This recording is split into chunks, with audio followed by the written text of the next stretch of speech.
Olá pessoal, eu me chamo Matheus Barbosa Alves e os demais integrantes do meu grupo são Matheus Jesus e a Thaís de Carvalho. Somos estudantes da Universidade Federal do Estado do Rio de Janeiro. Estamos cursando a disciplina Cálculo 1B com a professora Aloíse e viemos aqui hoje apresentar o nosso trabalho final, cujo vão ser abordados alguns exercícios que envolvem alguns assuntos que foram trabalhados durante o período, como o cálculo do volume de um sólido de revolução, cálculo de derivadas integrais, análise da convergência de algumas integrais, e a gente vai trazer também uma aplicação de algum conteúdo que foi abordado durante o período. Bem, o nosso primeiro exercício é o seguinte: calcule o volume do sólido de revolução gerado pela rotação da região limitada pelas curvas y igual a x ao quadrado, y igual a 1 e x igual a 2, em torno da reta y igual a menos 2. Faça um esboço da região no GeoGebra. Bem, a primeira coisa aqui, o primeiro passo que a gente tem que partir é encontrar os pontos de interseção entre essas curvas. Vamos lá. A gente destaca aqui, em primeiro lugar, as nossas curvas, que é a nossa parábola, a nossa reta, a nossa função y igual a 1 e a nossa equação x igual a 2. Entre essas duas, a gente consegue encontrar os pontos de interseção igualando elas e fazendo uma manipulação algébrica aqui, onde a gente passa o quadrado para o outro lado, calculando a raiz e tendo os pontos de interseção mais 1 e menos 1, que x é igual a mais 1 e x igual a menos 1. Tá? Entre a função que a gente destacou aqui como sendo a primeira e a terceira, e também entre a segunda e a terceira, o ponto de interseção ele é x igual a 2. Tá? Porque quando a gente faz a análise gráfica, a gente vê que todo e qualquer ponto que toca, que intersecta essa x igual a 2, essa reta, o x é sempre 2. Tá? Então, a partir disso, a gente sabe que a região que está sendo rotacionada, que está sendo rotacionada no nosso para encontrar o nosso sólido de revolução, é a região que varia do intervalo em que x igual a 1 até x igual a 2. Então, é um intervalo fechado de 1 até 2. Tá? Aqui eu estou dizendo a mesma coisa. E aí a gente começa a fazer o cálculo da nossa integral. Bem, a gente sabe que a gente pode encontrar o volume de um sólido de revolução por meio da integral de que vai de a até b de π da minha f de x elevado ao quadrado dx. Tá? Só que, voltando um pouco aqui no nosso gráfico novamente, a gente pode observar que a função que está por cima, nessa região, é a nossa parábola, e a função que está por baixo é a nossa função y igual a 1. Então vai ser uma diferença entre integrais aqui, né? A gente vai fazer a integral dessa aqui para encontrar, e vai ser a diferença por essa aqui. Então vamos lá. E como eu digo, temos um sólido gerado entre duas equações, e em torno da reta y igual a menos 2.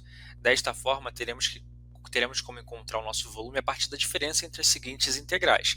Aqui, ó, a integral que vai de 1 até 2, que é o nosso intervalo, de π, aí a nossa função x ao quadrado, mais 2. Por que o mais 2?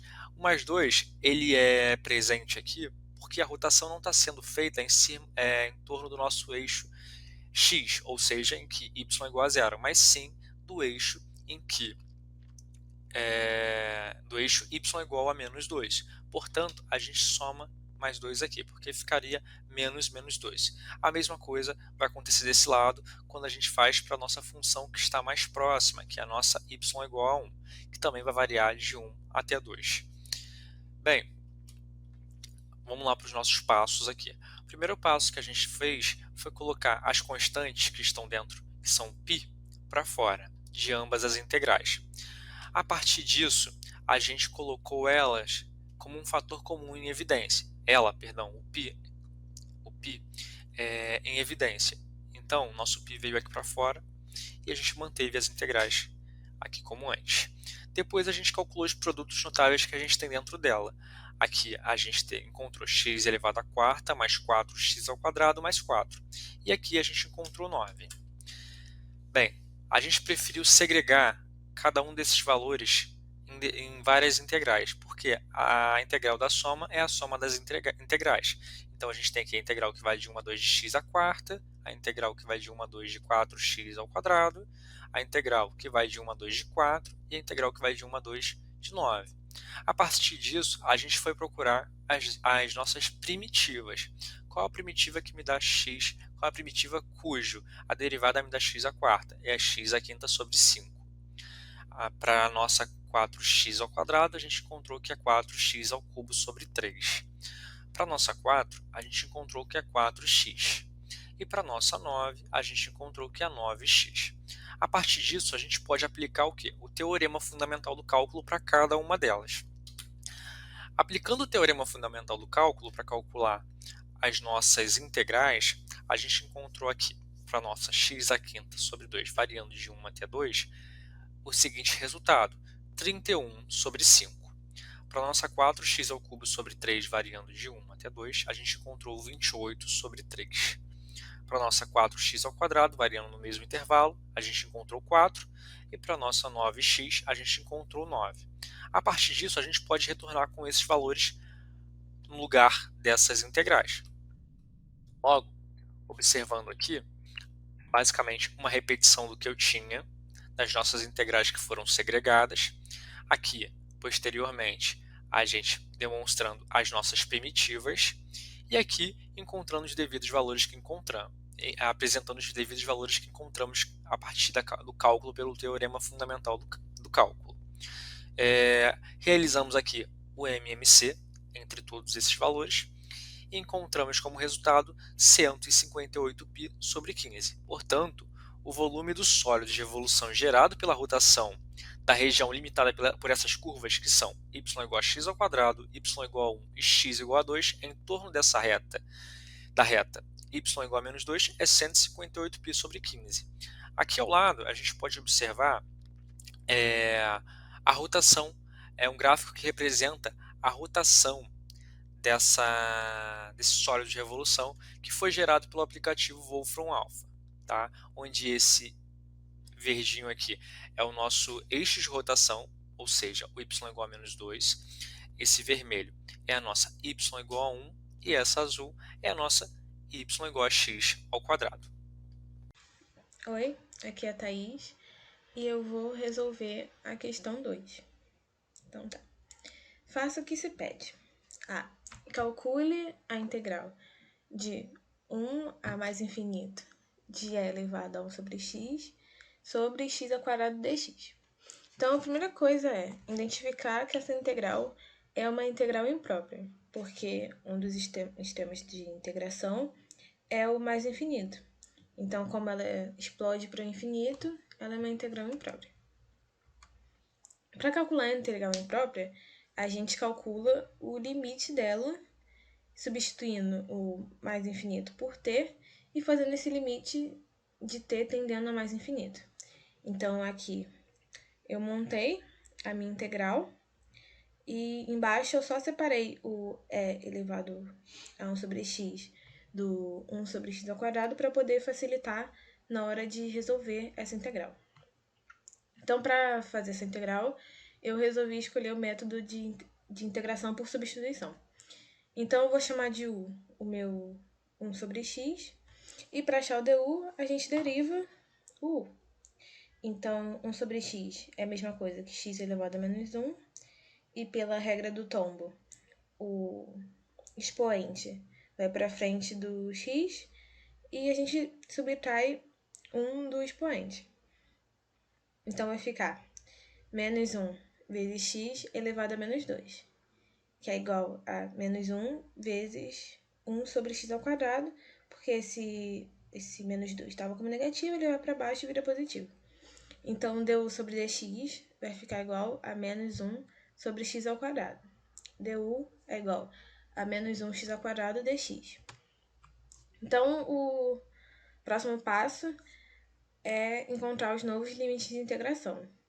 Então, a gente vai pegar u e substituir pelos antigos limites, né? Então, vai ficar o limite inferior. Vai ficar 1 sobre 1, que é o próprio 1, e o limite superior vai ficar 1 sobre t. Agora, a gente retorna para o limite, né, da integral e fazer substituições. Mas o meu DU é menos 1 sobre x ao quadrado. E a gente não tem esse menos na integral original. Então, eu fiz uma manipulação que eu botei menos nos dois fatores da multiplicação, porque menos com menos é mais, então não vai alterar o meu resultado. Então, agora substituindo por U e DU, a gente vai ter o limite de t tendendo a mais infinito, de 1 a 1 sobre t, menos e elevado a U du. Então, como esse menos 1 ele é uma constante, a gente pode tirar ele da integral. Então, vai ficar menos 1, limite de t a mais, tendendo a mais infinito, de 1 até 1 sobre t, é elevado a U du. O próximo passo é aplicar o teorema fundamental do cálculo. Então, a nossa integral vai ser igual a menos 1, limite de t tendendo a mais infinito, de e elevado a 1 sobre t, menos e elevado a 1. Então, agora pensando nesse limite, né, de t tendendo a mais infinito, a gente vai ter esse e elevado a 1 sobre t. E t sendo mais infinito, então a gente vai ter o 1 sobre um número muito grande.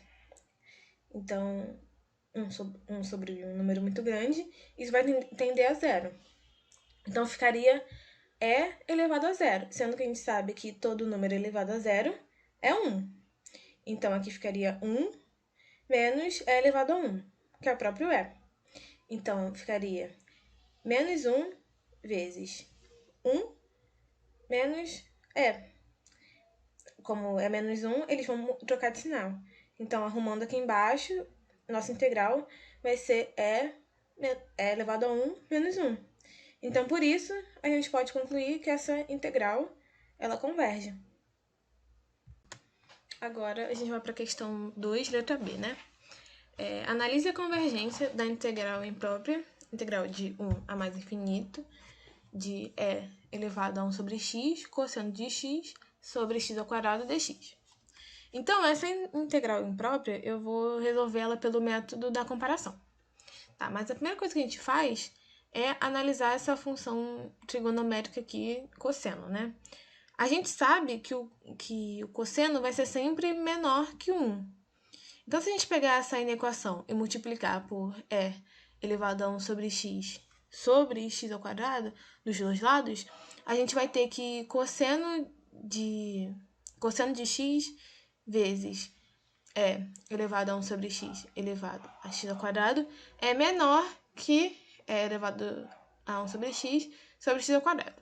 Então, arrumando isso aqui, a gente vai ter e elevado a 1 sobre x, cosseno de x sobre x ao quadrado, é menor que e elevado a 1 sobre x ao quadrado. A partir disso, a gente já pode botar isso num gráfico e fazer uma análise. Então, aqui, graficamente, né, a gente consegue ver que qual função é maior que outra.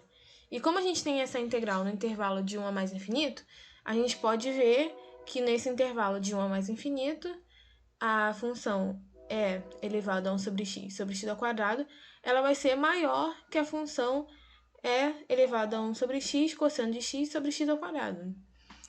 Então, a gente vai utilizar o critério de comparação para essa integral aqui, de integral de 1 a mais infinito, de e elevado a 1 sobre x ao quadrado dx. Por quê? No método da comparação, a gente utiliza de uma função que a gente já sabe se ela converge ou diverge. E como a gente já resolveu isso no item anterior e elas têm a mesma cara, eu posso fazer essa comparação. Então, por esse critério, a gente sabe que se a função maior ela converge, a menor também vai convergir. Então, por isso, eu posso afirmar que a integral de 1 a mais infinito de e elevado a 1 sobre x, cosseno de x sobre x ao quadrado, ela vai convergir também, pelo método da comparação. Oi, meu nome é Matheus Jesus e eu vou resolver as questões 3 e 4 da lista. Como o valor médio da função no intervalo AB é dado por essa fórmula aqui, Então, o valor médio da função no intervalo de 0 até x, valendo seno de πx com seno de πx, a gente pode substituir o intervalo na fórmula e igualar a seno de πx vezes cosseno de πx. Então, a gente vai substituir o intervalo na fórmula, ficando com seno de πx vezes cosseno de πx igual a 1 sobre x, que multiplica a integral de 0 até x da nossa função. Como x está dividindo o nosso lado direito da equação, nós vamos multiplicar por x nos dois lados da equação, ficando dessa forma com x vezes seno de πx vezes cosseno de πx e igual à integral. E para derivar os dois lados da equação, para encontrar a nossa função, a gente primeiro vai chamar seno de πx e cosseno de πx como uma função g de x para facilitar nossas contas. Vamos chamar f de x sendo a primitiva de f de x, para a gente poder aplicar o teorema fundamental do cálculo. Então, derivando os dois lados da equação, a gente vai ficar derivada de x vai dar 1 vezes a função g de x mais x vezes a derivada de g de x. Isso aqui vai ser igual a primitiva de f de x menos a primitiva de f de x igual a zero, né? Então, isso aqui vai dar g de x mais x vezes a derivada de g de x igual. Do lado direito, nós vamos ficar, como f de x é a primitiva de f de x, derivando vai virar f de x vezes a derivada de x, que é 1, menos f de 0 vezes a derivada de 0, que vai dar 0. Então, f de 0 vai sumir aqui. E aqui a gente faz a derivada da g de x. Então, a gente vai ficar com cosseno, a derivada de seno, cosseno, vezes cosseno. Então, vai ficar cosseno ao quadrado, vezes a derivada de πx, que vai dar π. Vai ficar π vezes cosseno ao quadrado. Mais seno vezes a derivada de cosseno, que é menos seno. Então, a gente fica com menos seno ao quadrado, vezes a derivada de πx, que vai dar π. Então, a gente vai ficar com π cosseno ao quadrado de πx, menos π seno ao quadrado de πx. Colocando π em evidência e reparando que isso aqui é arco duplo, né? A soma de dois ângulos cosseno. Então, a gente encontra seno de πx vezes cosseno de πx mais x vezes π vezes cosseno de 2πx como sendo a função original. Agora, para resolver a questão 3. Derivar, aqui nós vamos usar o teorema fundamental do cálculo. Então, seja f de x a derivada de f de x, a gente vai ter o quê? A derivada de f de 0 menos a derivada de f de x ao quadrado. Então, isso aqui vai dar, como a gente falou que f de x é a derivada de f de x, a gente vai ter f de x, vai ser igual a f de 0 vezes a derivada de 0, que é 0, menos a derivada de f, que é f de x ao quadrado, vezes a derivada de x ao quadrado, que vai dar 2x. Então, vai ficar 0 menos 2 vezes x vezes f de x ao quadrado. A nossa f de x ao quadrado é elevado a x ao quadrado elevado a 2, o que vai nos dar é elevado a x elevado a 4.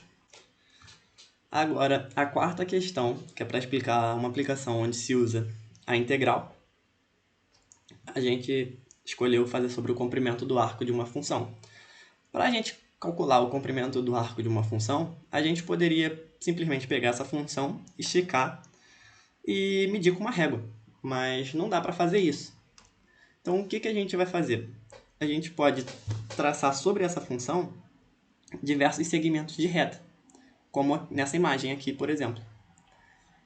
Só que a gente ainda pode aproximar ainda mais do valor dessa função traçando mais segmentos de reta. Então, observa que aqui nós temos mais segmentos de reta. Então, a gente vai ter dois pontos.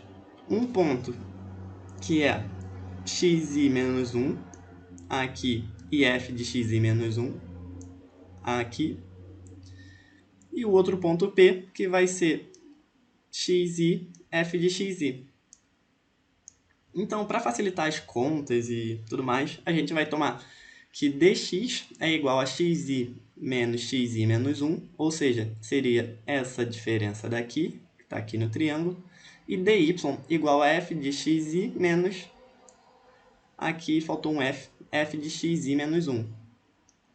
Então, que vai ser essa variação aqui de cima, representada aqui nesse triângulo. Então, para a gente calcular o comprimento de C1, desse segmento, basta a gente fazer Pitágoras.